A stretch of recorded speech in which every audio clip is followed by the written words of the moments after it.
Okay, so we're going to talk a little bit about hierarchical multiple regression. It's going to be kind of the last thing in this multiple regression unit, uh, but it's pretty important, and in my opinion, it's very useful. So here we go. So for the scenario, here we go. So as they were trying to rebuild this republic, the heroes are needed to keep the recovering empire secure from attacks of the vanquished forces of Lord Vader. And so, although most will not become Jedi, they need our buddy Yoda needs more Force-sensitive beings. So, testing for midi-chlorians in one's cells is the most efficient way to learn of Force sensitivity. However, it's a very expensive test, but it's also been theorized that one could spot a Force sensitive based on gender, intelligence, behavior, and health. Well, thankfully, our buddy Yoda tells us that since we have this type of data concerning many different young ones, we can use it to find those who are more sensitive to the Force. So, now the question is, when can we use multiple or standard or hierarchical multiple regression? So, and then there's this other part that's stepwise, and normally, and when we did our previous multiple regression, we look at all of the independent variables and see how they relate to the dependent variable. And so all of them are done at once. There's no steps or anything like that. Well, in a hierarchical multiple regression, we're going to look at different IVs based on some theories, and we can do them in different steps. Now, don't confuse that with stepwise, okay? And so,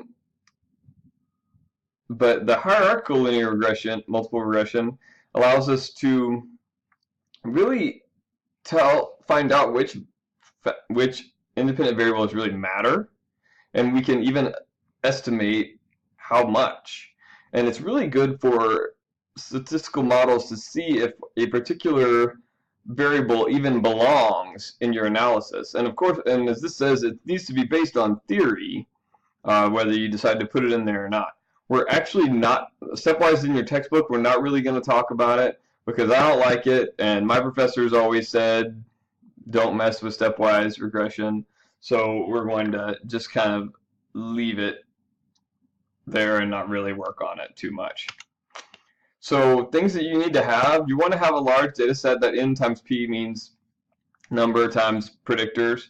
You're going to have at least 2 or more predictors and 1 continuous dependent variable. Obviously, you still have to look at the assumptions and the correlations among variables. You want to have very reliable measurements, and you want to have low multicollinearity. And you still have the assumptions of normality, homoscedasticity, and linearity. So all those things are still in play here when we look at hierarchical multiple regression.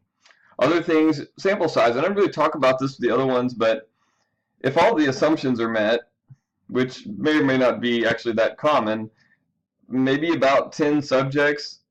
Usually, more realistically, you're going to need 15 to 20 participants or subjects per independent variable. And so if you take the number of participants you have, your overall n, you divide it by the number of predictors you have, you want to have that number to be somewhere, I mean, personally, I like 15 to 20. But it does depend on how many assumption violations you have. But I like 15 to 20 as kind of a rule of thumb. And so multiple regression it's not going to mean as much if you don't have very much sample. So our effect sizes, so similar to what we did with regular multiple regression, we do the macro assessment. You look at that F test to see if the overall prediction was significant using an F. And then R squared is kind of a measure of effect size, and it's going to look at how much variance in the dependent variable was explained by the predictors. And so a small effect size for R squared would be 0.02, whereas a medium looking at 0.13, whereas a larger one would be 0.26. So you'll see a lot of variation in that. And when we use fake data, we might have high effect sizes, but you want to make sure that's kind of the same as we've done before. But that's just kind of like a little guideline that's been given by some statisticians. Uh, and so we already talked about you want to look at the significance of the t-test when you look at the individual variables. And I'm going to post a second video about how to do this on SPSS. And so there's a significance. You want to look at that for all the particular variables. You have both the unstandardized and the standardized beta weights. Remember, the unstandardized ones are the ones that go into the regression equation and are given and help create the significance test. Whereas the standardized ones, are the ones usually that we use and that we interpret, is looking at the partial correlations between x and y, between the independent variable and the dependent variable, controlling for the other predictors in the equation. So usually you're going to have, if you have a good predictor, it's going to have a significant t-test, and it's going to have a beta weight, a standardized beta weight that you're going to report. So we're going to look at this example. We have this 3-tier model of force sensitivity. So here's the factors that we talked about that our buddy Yoda suggested, that it might be gender, intelligence, behavior, and health. And so we have this data, and I'll make it available to you so that you can practice on it. And we're going to do both, use both types of regression here and kind of look at some of the differences.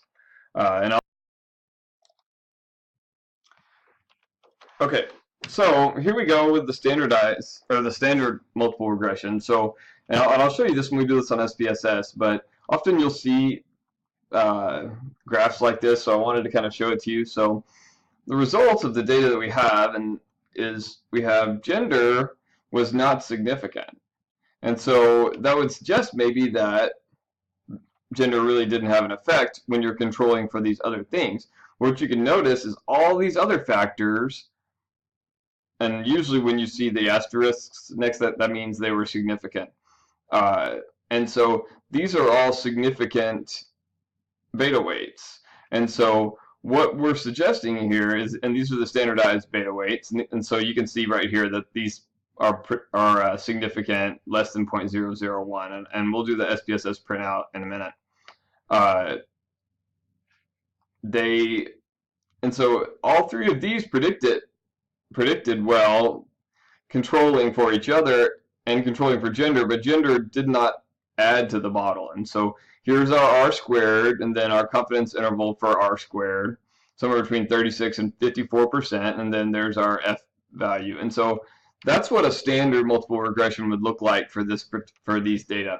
But if you look at, when you do a hierarchical multiple regression, you can put it in steps. But so if you, in the first step, if you just have gender, it actually is a significant predictor. And so that would suggest that you do, have more males than female force sensitives when that's the only variable in the model.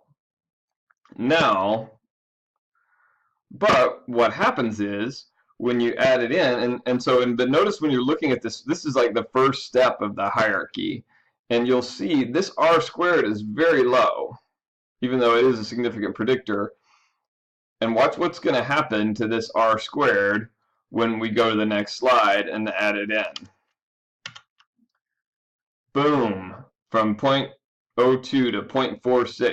And so basically, even though by itself gender actually was a predictor of force sensitivity, these other predictors seem to be better.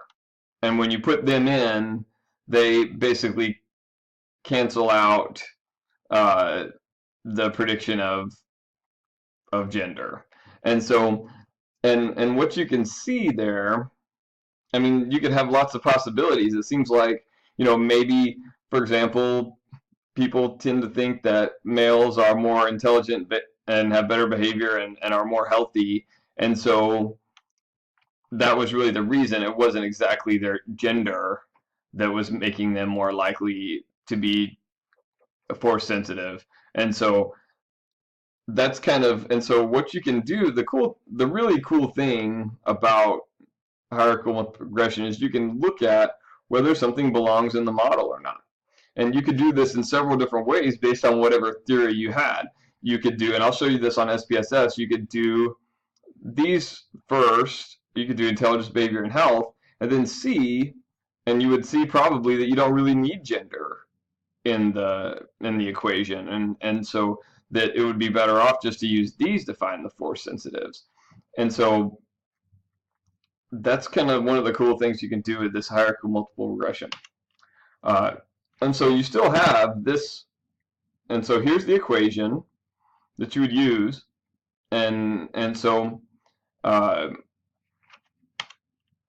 so kind of summary of the results you can see. Here's the end. This is a good way for you to notice. So regression will show that force density is significantly related, and here's the F results to, and then positive behavior health rating, beta equals 0.29, better behavior rating, beta equals 0.28, and greater health rating, beta equals 0.23. Obviously, higher numbers mean closer relationships. Gender, although initially read force density, failed to reach significance when other predictors were included. So we can see from that the gender was part of it, but it didn't, when you controlled for the other ones, it wasn't true. So it's good, and so, and I'll show you some other things. And so when we look at the significance when we get into the SPSS stuff. So, okay, that's the first part, and we'll have more.